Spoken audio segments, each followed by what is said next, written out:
As parents, we love our children. We will do anything for our children. They are our number one priority. But the one thing that most parents don't do is actually protect their children in the event of a devastating loss. My guest here today is David Feakes. He is the owner of the Parents Estate Planning Law Firm, PC, which is located in Boston, Massachusetts. But he has a really important message to share with parents about why estate planning is so critical and what they need to do in order to protect their families. David's mission comes from his own life experience, and he's here today to talk with us about why planning is so critical for parents with young children. David, thank you so much for taking time to be here today. Hi, Jennifer. It's great to be with you. Thanks for having me. Absolutely. Well, I wanted to start off by asking you where does this passion come from for you? What really is driving your mission to make sure that parents have proper estate planning in place? So, our firm is all about estate planning and primarily for families with young kids. And for a really long time, I thought that the reason I was drawn to estate planning for young families was because when I started, I was the parent, the father of young children. My wife and I had young kids, and I imagined that the reason this felt so right for me was because young families were like me. It was not until later that I truly discovered that the reason I felt drawn to this, the really what I discovered why this work is my purpose, was because of experiences that I had as a child myself. That estate planning being all about, especially estate planning for young families, being all about protecting kids and making sure that they've got a bright future, even in a potentially dark time. And knowing that my own experience as a child was not always that I felt loved or protected or cared for, particularly with respect to my father, who I did not feel loved by, I did not feel cared for by, and certainly didn't feel protected by. And that really why I came to estate planning for young families was a way to make sure that there were not children who looked around at some point in their lives and felt the way I felt when I was a child. That I would always want children to know that they felt loved and were cared for and were protected by their parents. And for me, one of the most tangible pieces of evidence of that love and that care and that protection is a well-crafted estate plan that makes sure that kids are protected no matter what. And, it's so important. And yet, I think as parents, it's something we so easily avoid thinking about or talking about or planning for. When it is so important, because you've seen, I'm going to ask you if you have some stories to share with us, but you've seen what happens when parents don't put the planning in place and then the unthinkable happens. And in your experience, why do you think parents are so reticent or, they just don't do the proper planning for their children? There's a few reasons why, and statistics say probably around 70% of families don't have an estate plan in place. Probably, and that covers not only young families but older families as well. But probably the majority of that 70% is families with young kids. And the reason they don't plan, I think there's a few reasons. Number one, you're young, you think nothing's going to happen to you. I mean, we just don't imagine that something is going to happen to us when we're young. We all imagine ourselves living long lives. And so that's number one. It's the same reason why parents don't have enough life insurance or don't have enough financial savings because they think there's plenty of time out ahead of them. Number two, it's because it's not a happy topic to visit. You've got to face death when you're talking about estate planning. But I think really the reason why parents of young kids particularly shy away from estate planning is the fear from imagining their children's lives without parents in it. In other words, if you're a parent, estate planning by necessity requires you to sit down and think about your child's life or lives without you as a part of it. And I think that's terrifying for a lot of parents, and that fear just stops them in their tracks. One of the things, of course, that we're always making sure that we're helping our clients with, how we're guiding them through the process, is to really make this as easy as possible. But I think a lot of families imagine estate planning to be a very difficult or complicated process when it should not be, and certainly does not have to. Exactly. And one of the things I think is so important is for parents to really realize that having the plan in place is sort of, it's like carrying the umbrella on a day when it may or may not rain. At least you know you've got that protection there, and how much better they'll be able to sleep at night. I mean, I think for parents who don't have any planning in place, it's running in the back of your head. It's something you should be doing to protect your children, and you don't have it. And I think for parents who do put the proper estate planning in place, it does bring such peace. How does proper planning protect the child? And I think maybe a way to talk about it is, how does lack of planning hurt a child?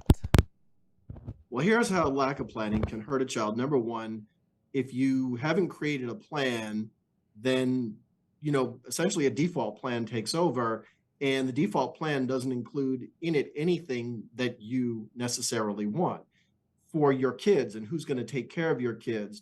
Ultimately, that's going to be left up to a judge, a probate court judge, who doesn't know you, doesn't know your family, doesn't know what's important to you or what's most important to you, doesn't know who you would choose, because you're not there now to say it anymore. And for many families, as important, that judge can't know who you would not want as the guardians of your kids. So, what can happen is that sometimes the person you don't want to take care of your kids is the person who's actually standing in front of a judge, having filed a petition to be named the guardian of your children. And for lots of clients that I work with, and by the way, this was true in my own estate plan, because my father did not know my children and did not have any relationship with my children, and he was not someone I would ever want to be the guardian of my kids. I had to take formal steps to exclude him while he was still living and while my kids were minors. And that's work we do with a lot of our clients, because they have a family member, a parent, a sibling that they know they don't want to be the guardian, who they're afraid may challenge that decision in court. And if there's no plan in place, again, a judge can't know any of this. Judges doing the best that they can is always trying to make decisions in the best interest of your children, but they don't have that roadmap to follow from you. And that's essentially what guardianship planning is all about. The guardianship pieces of an estate plan is the way for you to leave a roadmap for a judge to follow, so that they can appoint the right people, the people that you want, the people that you know would care for and love and raise your kids as close to the way that you would if you were still there. And in the absence of planning, that doesn't always happen the way you would want it to. What are the elements of a good estate plan? And I know you're in Massachusetts, so it's going to be different in Texas. It's going to be different across the different state lines. So people definitely need to be visiting with an estate planning attorney in their own area. But as a professional in this area, what are some of the elements? What's a good framework for thinking about what a good estate plan needs to have in place to protect children? Right. And so I would say there's four basic ingredients of a good comprehensive estate plan, especially when you have minor children. And this would be true. These elements will be the same whether you live in Massachusetts, whether you live in Texas, whether you live in California or Florida or wherever you live. The elements are pretty much the same. How you go about it, document by document, will vary in different jurisdictions, but the elements are the same. Number one, for minor children, is creating a plan for your kids, creating a plan for your children. And that means naming guardians for them. And most people think about guardianship as in a long-term way. In other words, if I die, who do I want to care for and love and raise my kids until they're 18, which is when they're adults and they no longer need a formal legal guardian. Another thing to be thinking about is, if my guardians don't live near me, I need to name short-term guardians or people who do live near me. Think about friends, think about neighbors, who can step in and take care of my kids until my long-term guardians can arrive and take over. But number one is creating that plan for who's going to take care of your kids if something happens to you in an emergency, if you are not there and you can't take care of them. So that's number one. Number two is creating a plan around money. Okay, minor children can't manage their own money. Minor children cannot inherit directly from you. And so you need to think about who's going to manage that money for them until they're old enough to receive it directly. You need to be thinking about how and when and under what circumstances you do want them to be receiving it directly once they turn at least age 18. Do you want to wait until they're 25? Do you want to wait until they're 30? Do you want to protect that money even as they become adults? So you want to think about who's going to manage it. You want to make sure that there is enough money for your kids. If you die and you leave minor children behind, creating a financial burden for your guardians is not something you want to do. So you want to make sure that not only is there a plan for who's going to manage the money for your kids and take care of what they need, but to make sure that there are enough resources so that your kids get what you would want them to have. Do you have enough life insurance? Do you have enough savings? And what do you want to share with your family members or who's going to manage this money for your kids about how you want them to use those resources for your kids? What's important to you? What experiences do you want your kids to have? Do you want your kids to be able to travel? Do you want your kids to go to any college or university that they want to with cost not a factor? Or really, do you want them, what's most important? So that's a plan for money. That's number two. Number three, and this is really important one, people overlook it and don't think about it when they're thinking about how to plan for their kids. And that's really a plan for yourself, or what we would say is a plan for incapacity. What happens if you don't die? Making sure that there's a plan for if you get sick, if you're disabled, if you're incapacitated, if you can't make decisions for yourself, that there's someone who can step in and take care of you. Because if you can't, because self-care is the first step in caring for others who are dependent upon you. So making sure somebody can make healthcare decisions for you, making sure somebody can make legal or financial decisions for you if you can't make those decisions for yourself. And then the fourth part of the planning, and this is not typical, this is not traditional, and that's what I call a plan for legacy. Because what I've recognized over time is that what shows up in paper and ink in the documents of an estate plan is an important part of that plan, but it's not the whole plan. Because all of us walk around with things inside of us that we want to express in some way. We have stories, we have memories, we have guidance, we have advice that we want to pass on to our kids, or maybe to the people who take care of our kids, or maybe to the people who are going to manage the money for our kids. Things that are important to us that if we don't share them in some way, will stay locked up inside of us. And if we die, they're lost forever. So for all of our clients in our firm, all of our clients have the opportunity to participate in what we call our legacy interview. After documents are signed and kind of the formal legal part of the plan is in place, I get back together with clients and I interview my clients. All the attorneys in our office do this as well. And it's a way for us to record in an audio recording. You could do it in a video recording. Zoom makes this super easy. It's just a way to record an interview with me drawing out of the clients what's most important to them, to talk about their kids, what they love about their kids, what makes them proud to be the parents of those children, who they've named as guardians, why they've named those people, what's important about money and education, and what holidays are most important and what traditions are important that parents would want guardians to continue with kids. But mostly it's a way for children to hear from their parents in their parents' own voice, even if and after something happens to mom or dad, or mom and mom, or dad and dad. Just a way to hear again parents talking to them about what's most important. And if anybody who's listening to this, if you think for a moment about somebody who is no longer in your life, but who you wish you could hear their voice again, just talking to you, telling their stories, just in any way, and how important and impactful that would be for you. That's why the legacy interview is so important. And, in my own life, I have some of those recordings. And in some places, I don't have those recordings and would literally almost give anything to have them, but just don't. And so that's the last piece that we do with all of our clients, is that plan for legacy, because I think that's a really important and very often overlooked piece of planning for your family. It's a really a beautiful add-on, I think, to what you're doing. And it makes me think, while we're talking about planning for young children, this is just planning, period. So even if your children are not young and they're grown, what an incredible gift to receive. I know we were really lucky when my mom passed to have many of her legacies, her loves, her passions, that she shared with us, and that it was documented. But I just think that's such a critical piece, David. What a beautiful thing that you're offering to families. Yeah, and I'd like to say I made up the concept of it. I didn't. I got it from somebody.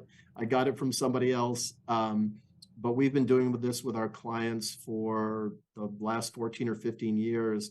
And for me, as an estate planner, this is one of the most meaningful pieces, that families allow me to participate and witness this process and help them to create this process is humbling and honoring. And I get something out of every single one of these interviews I ever do with clients. It's really for them and about them. But I always get something out of it as well. I love doing them. I'm doing one later today and I can't wait. A real privilege for sure. As we're talking about this, I just think it's so easy to put off thinking about death, because it is, hopefully it's something that doesn't happen while our children are young, though it will happen, right? Whether Right. they're young or older, like, death is going to happen. That is for certain. Um, and and it is the uncomfortable thing to talk about. And I just, I'm just thinking in my head, like, what message do you have for somebody right now who is putting this off? We're life is always busy. As we're recording this, we're the holidays. So, I know there's always like, oh, I'll do it after the holidays. I'll do it after this. I'll do it after that. And we just put things off and put things off. And really, what message can you give to somebody to really seize the moment, so that this is the one thing that they don't put off any longer? So, I mean, I guess I would say from my own personal experience, excuse me, that knowing how it felt to realize that someone that was really important in my life did not take the time, or didn't want to take care of me or protect me. And I can still remember. I mean, I can go 50 years back into feeling the way I felt, when my parents divorced, and I realized that, my mom was always going to be there for me, but my dad wasn't gonna, and wouldn't be. And I don't want other children to ever have to look back at any future point in time and say, why didn't mom or dad care enough about me to create a plan to make sure that my future was bright and secure, even if they weren't there. And so to parents, I would say, think about that for a moment. If nothing else spurs you to do this, think about it from your child's perspective. Um, and when you look in the mirror, can you look in the mirror and say, I'm going to do this to my child? Parents will do anything to protect their children in obvious ways. You would never let your young child ride a bike or a tricycle without a helmet on. You would never let your kid ride in your car without, a child restraint of some kind, depending on what age they are. And yet parents will avoid this planning that deep down is very, very simple. It's really simple to create an estate plan, and yet they just won't do it. And again, we talked earlier about the reasons why, and I get the reasons why. But here's what I would say to them. You just need to let somebody take you by the hand and guide you through the process. You don't have to do it yourself. You need someone who can just walk you through, even if it feels very dark, walk you through this dark place and bring you out to the light on the other side. And what you end up with is a plan that makes things easy for your family if something happens to you, you can make it seamless, you can make it simple, you can keep them out of court, you can keep them out of conflict, you can save them thousands and tens of thousands and sometimes hundreds of thousands of dollars. So there's more resources for your kids. And you just need to take a step towards that. What we do in our office is we create so many resources so that parents can just take a little step. And once you take a little step, then you can probably take the next step. You don't have to jump in and imagine the whole thing all at once. It's just to take a step. So for our clients, we say, hop onto our website and download one of our guides, our kids protection planning guide, or if you've got adult children, our empty nester guide. Just let's give you some information. Let's talk to you about what those next steps can look like. So it doesn't have to be hard. It can be easy with the right guidance, and you just need to take one step towards that goal. As you're talking about this, David, it reminds me, when I was growing up, I was very blessed to have parents who, we had a lot of the hard conversations. We talked about death. We talked about, different things that would happen.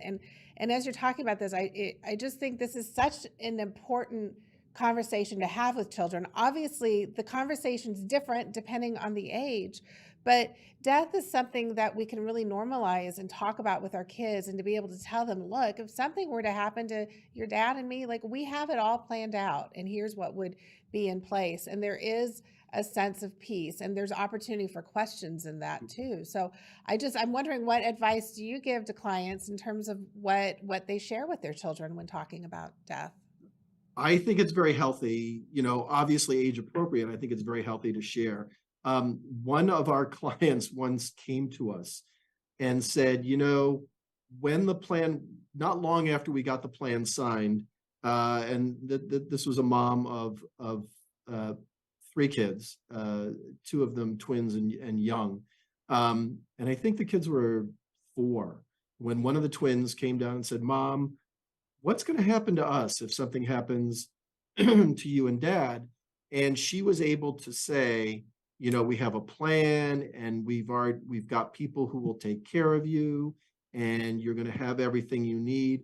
And she said, I could see it was a simple, innocent question, but something, even a 4-year-old is thinking about, and her having the right explanation and being able to say with confidence that we've got the plan in place, and you're going to be well taken care of with people you know and trust and love, that was very relieving to a child. And so I think the conversations are important, whether you've got 4 and 5-year-olds or whether you've got 24 and 25-year-olds. Those questions don't go away because your kids are in their 20s or 30s. They want to know. And we are we're getting into the holidays, and, holidays are a good time when families are sitting around together. It may not be a conversation around a holiday dinner table with your little children, but anybody listening to this who's got adult children, this is a good conversation to have when everybody is together and relaxed. I think it's a really good conversation to have. Absolutely. And I think when we do that with our children, not only are we taking the steps to take care of them, but we're also teaching them sort of the toolbox of life. Here are the things you do to live life well, and proper planning is one of those. So I think your mission is so incredibly important. And I thank you for taking time to come and talk with us today about your mission. We're going to include a link to your website. I know you've got lots of great information available, where people can go and learn more about you and your practice. And of course, if anybody's in Massachusetts, we would encourage them to go. But I just think, David, even listening to your words and your advice is really, really important for our families today. So thank you for taking time to share your message. You're welcome. Thank you for having me. It was great to be with you today. Absolutely. If you want to learn more about David Feakes, we're going to include a link to his website. And of course, we thank you for tuning in, and we hope you'll subscribe and stay tuned for future episodes where we are really talking about things that families need to be doing to help protect their children. Thank you.